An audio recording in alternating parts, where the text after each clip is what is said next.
Now at 6, this is Fox 61, Connecticut's news station. Well, this week, those in Waterbury's Willow Hillside neighborhood might see more police presence and a mobile command unit. Thanks for joining us for the Fox 61 News at 6. I'm Brent Harden. And I'm Sarah Sanchez. It's currently being parked on the corner of Hillside Avenue and Willow Street in a mini-mart parking lot. Solene Arif shares why police are focusing more time there and how it's making some neighbors feel. It hasn't even been 2 months since a 17-year-old girl was shot and killed here on Willow Street. It's where you'll find this memorial loved one set up for Charisma Fox. And neighbors I spoke with say, as sad as this shooting is, violence isn't unusual here. It's the norm.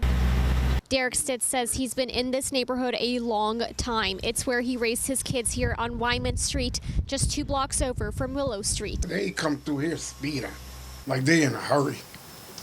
So little kids cannot play out there in that street. He says overall it is not a bad place to have raised his family, but it's a different story when you get to Willow, which is where the mobile command post was Thursday morning. A lot of illegal stuff going on over there. And you've seen it before yourself? Yeah. You got prostitution, you got drug dealers, you got a whole lot of traffic or people coming buying drugs. Waterbury Police Chief Fernando Spagnolo says they brought the mobile command post out to the area recently after a double shooting over the weekend. Set the mobile command post up here over the weekend, and we'll be staffing it 24/7. We've added some walking beats, 2 officer walking beats to that neighborhood. It's the same area where a 17-year-old high school senior was killed in July. Police say she was an innocent bystander. Chief Spagnolo says they're working closely with neighborhood groups and other city departments to do everything they can to stabilize the neighborhood. We held a meeting, boots on the ground up there with the mayor's office earlier in the week. We walked the neighborhood, talked to some residents, just trying to identify some of the quality of life issues. Some neighbors like Stith say they're noticing a change in crime levels already. Yeah, it's sending a message that, we don't want this here no more. It's plain and simple. It's a good thing that they are here. The police chief says there's no timeline for how long the mobile command unit will stay here, but he says it's not going anywhere until they come up with some longer-term solutions to violence in the neighborhood. Reporting in Waterbury, Solene Arif, Fox 61. All right, Solene, thank you. There's breaking news developing at Villanova University right now. There are reports of an active shooter there. Yeah, students and neighbors have been told to shelter in place. They were told that about an hour ago. We're taking a live look right now at the scene there. There are emergency vehicles, armed officers. Officials also are warning people to stay away from the law school. We have no other information, though.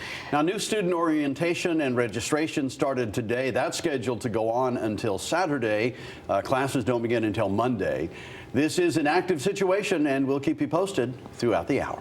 Well, video of Hurricane Erin's impact along the East Coast has been trending all day, but people in Connecticut, of course, want to know if this will affect us. So let's bring in Chief Meteorologist Rachel Frank to talk more about it. Rachel, what are we expecting? Very minor impacts here at home. And when you look at this satellite of Hurricane Erin and you see how large this storm is and how close we are to this storm, my goodness, you can't help but think of us just being incredibly lucky, and we are. The storm is moving to the northeast, which is in a direction that is away from us. Winds are 100 miles an hour. The storm is expected to become a hurricane, but that is not our problem. Again, it stays out over the Atlantic. Here's a look at winds, and we maintain a breeze from this storm, but winds won't get worse than they are now, so 20 to about 30 miles an hour. That's one impact from the storm. Another impact is the possibility for some minor coastal flooding tonight between this evening, starting at around 8 or 9 and continuing until 1 o'clock in the morning.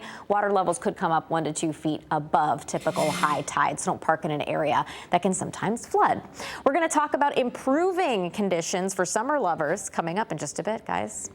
All right, Rachel, thank you. So in the meantime, Hurricane Erin is well offshore, but the storm is creating some rough seas, and because of that, southern New England is starting to cancel a few ferry trips.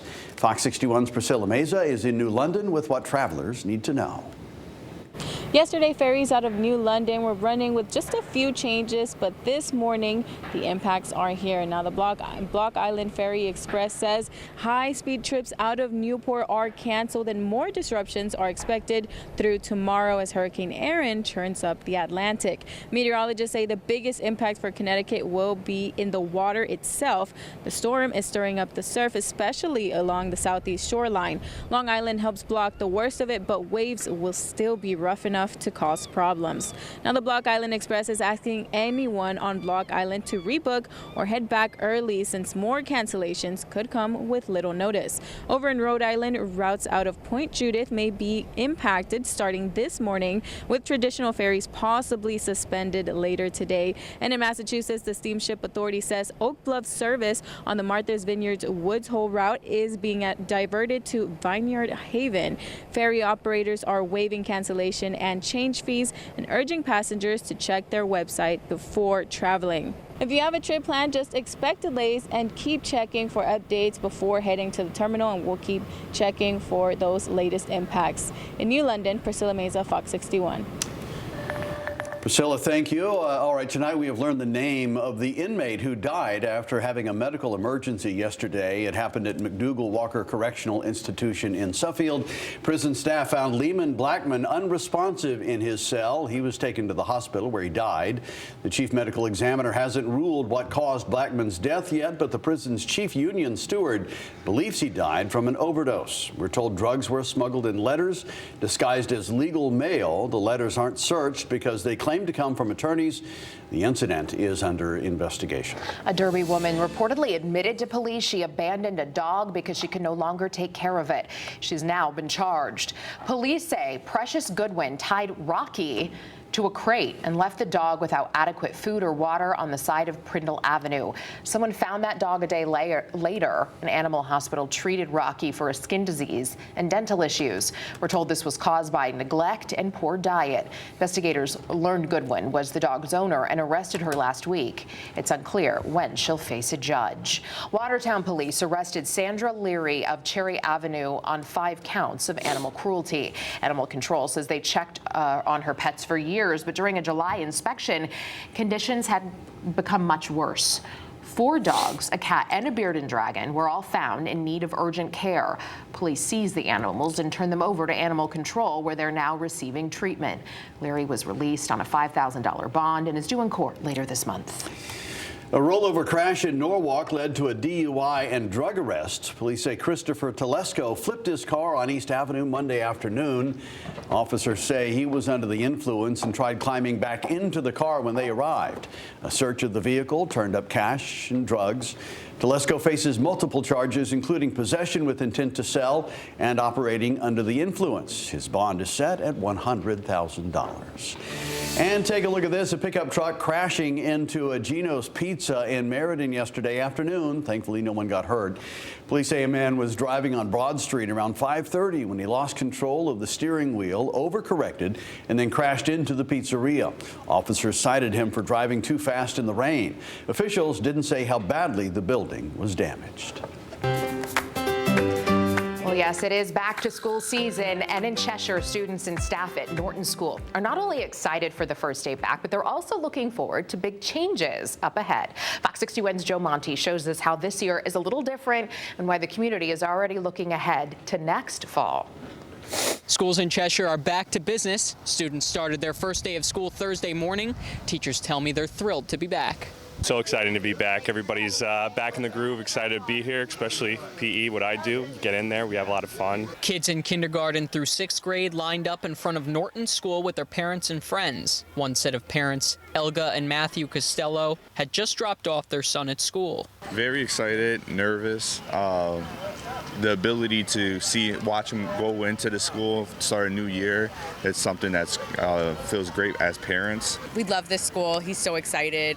He's so excited to see his friends, see what friends are in his class. So, yeah, we're very excited for him. Teachers and staff greeted the students on the way to class. Fran Hauser, a 5th grade teacher who has taught at Norton School for 32 years, says the first day is always memorable. It's nice to get to know the kids when they come in the door. They're happy, they're excited, presents an energy to the room, and see where they're going to grow throughout the year. Hauser and several other teachers say it's rewarding to watch their students learn and grow. This school year started slightly earlier than normal. The principal and assistant principal of Norton School say it's because of a big move coming next year. We had to make this summer a little bit shorter so that we could make next summer a little bit longer in order to make the move into the new building. The school is getting a new building built right behind the current school. Among some of the upgrades, it'll be a lot bigger. Right now we're about 425 students.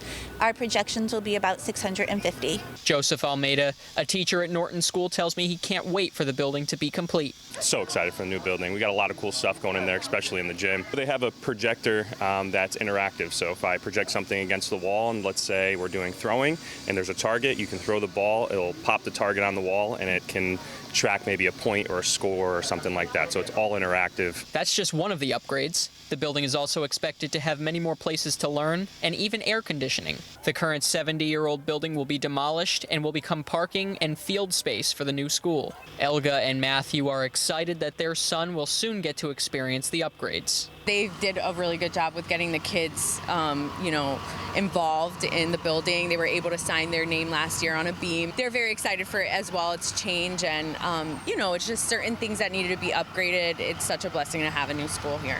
The new building should be complete for the next school year. Each day construction crews are on site making a little bit of progress that faculty, staff, and parents tell me they're excited to watch.